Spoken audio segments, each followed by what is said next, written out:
So this morning, just morning thoughts as I was waking up. Shalom, boker tov. Um,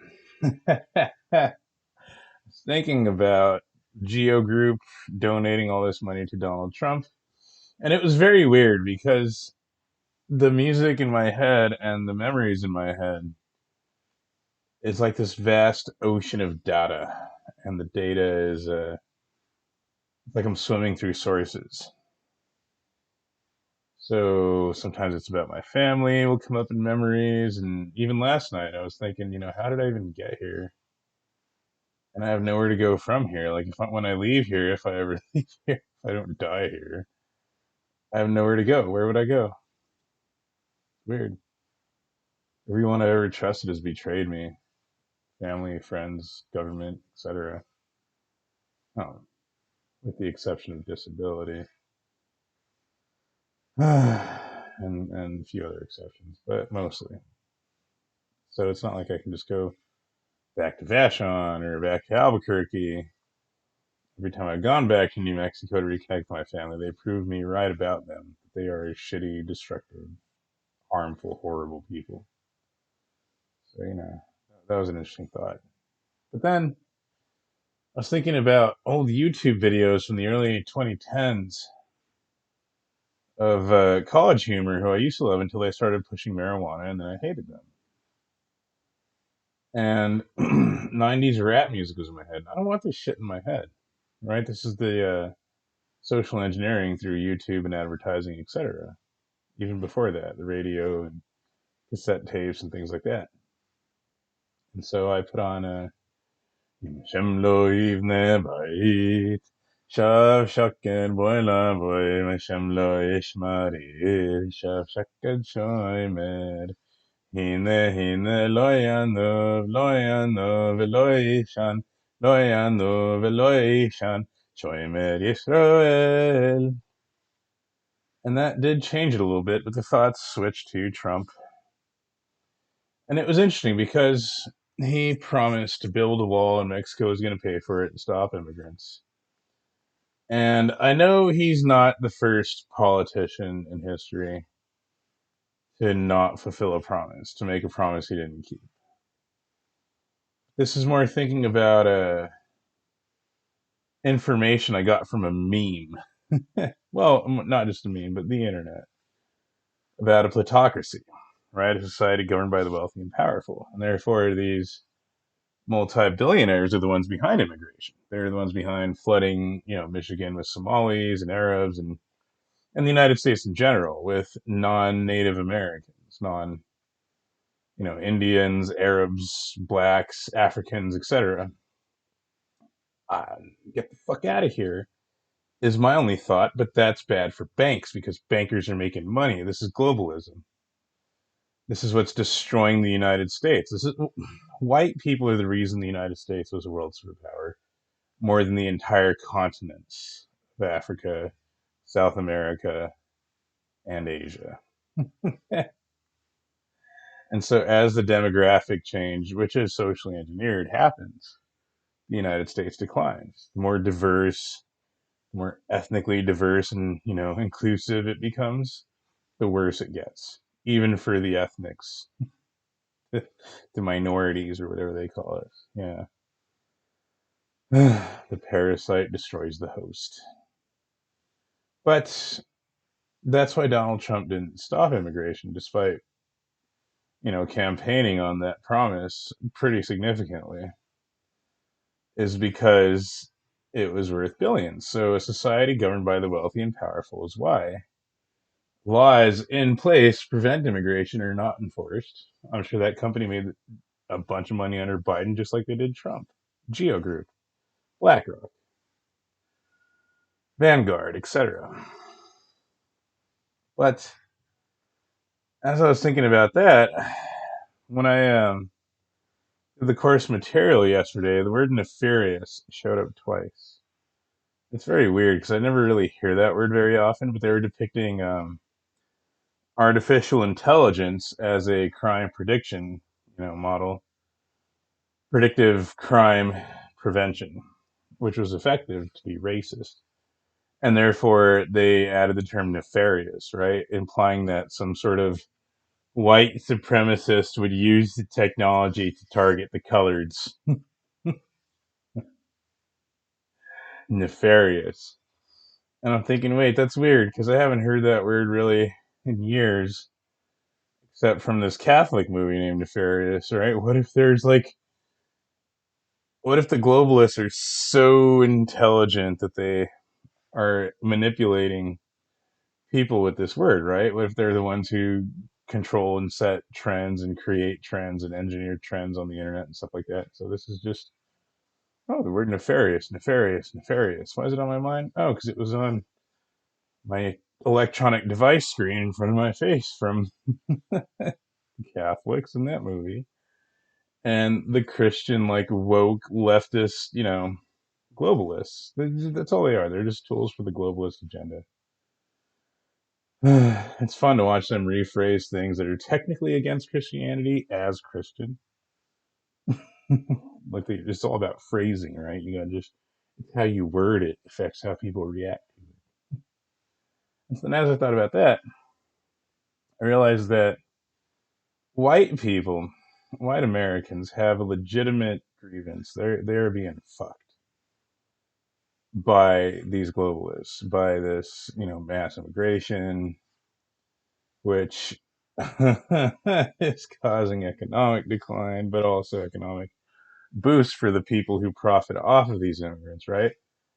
Like that Geo Group that pays their immigrants $1 a day to do all their janitorial services and stuff like that. Yeah, they're making money. You're getting fucked, but they're making money off of fucking you. And so Trump was supposed to be the hero, the one who stood up against the globalists. No, he was a globalist. Duh.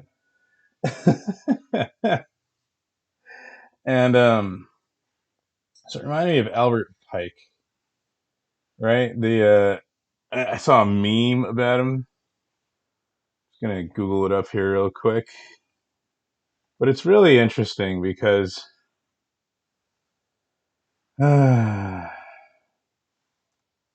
we will select the hero when the people need it, right? Now, believe it or not,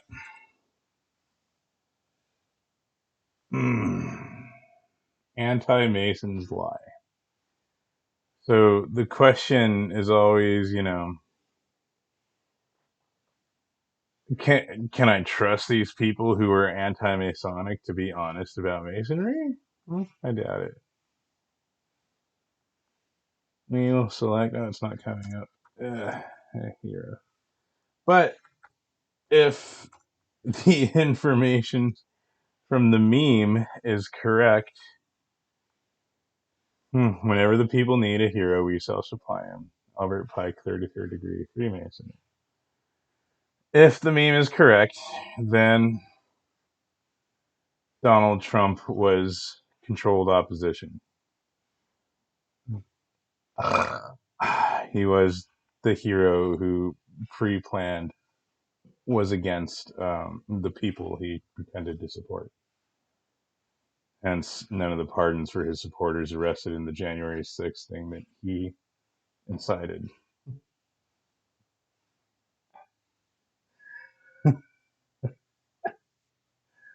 Eesh, globalists. But then that makes me think, because I don't know if I believe what Albert Pike's quoted on these memes is saying. I really doubt it. I know it's difficult to conceive that someone can lie on the internet.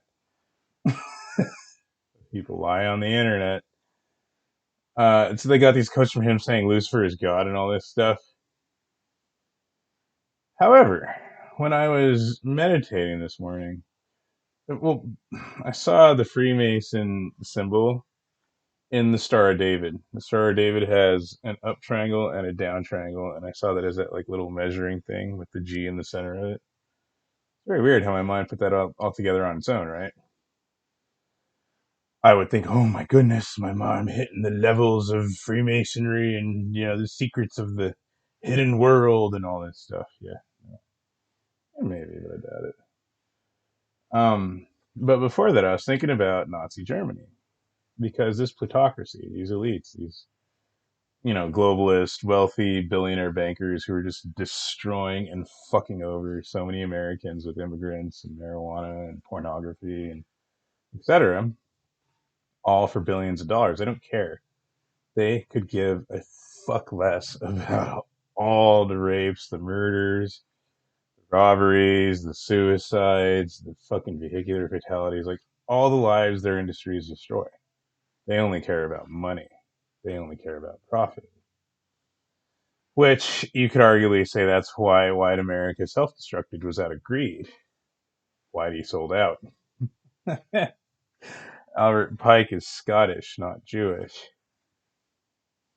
Anyway, as I was saying that, I thought about Nazi Germany. Now, Hitler and the Nazis, fought against everything that's driving the world into the gutter today. And they lost. Hitler fought the devil and the devil won. The Nazis fought the devil. Germany fought the devil and the devil won. But why didn't God intervene for the good people, right? There's a lot of good Germans who died in that war.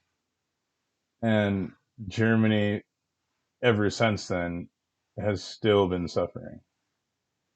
There was a lot of good Brits, a lot of good Italians, a lot of good Japanese, a lot of good Chinese. Why didn't God intervene for the good people? Why did he let the innocent die and suffer and be raped and exploited and so forth and so on? And so that did somehow make me understand what Albert Pike is quoted as saying, if the quote is true, about Lucifer as God. But to me, it's not really that.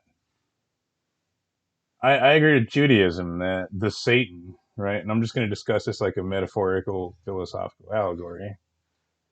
But Judaism does teach, at least the rabbis on YouTube that I saw, that Satan is an employee of God, an agent of God's will. So to me, this goes along with Isaiah 45:7. I create, good and evil. I don't get why Christians think that God isn't responsible for the bad stuff. Like God is Jesus, and therefore only the light and the good stuff, and therefore the darkness and the bad stuff somehow, just there's a second creator that created those things. And God actually has to contend with the second creator,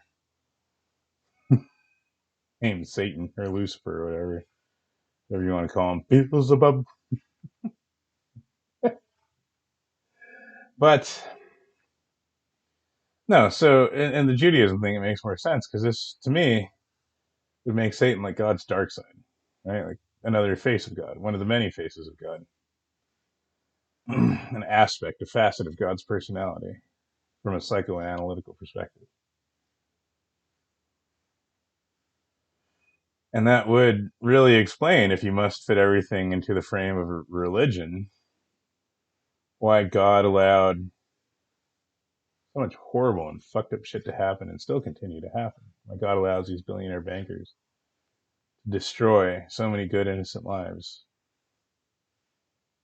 just because of their wealth and greed. Why God rewards the wicked and punishes the righteous.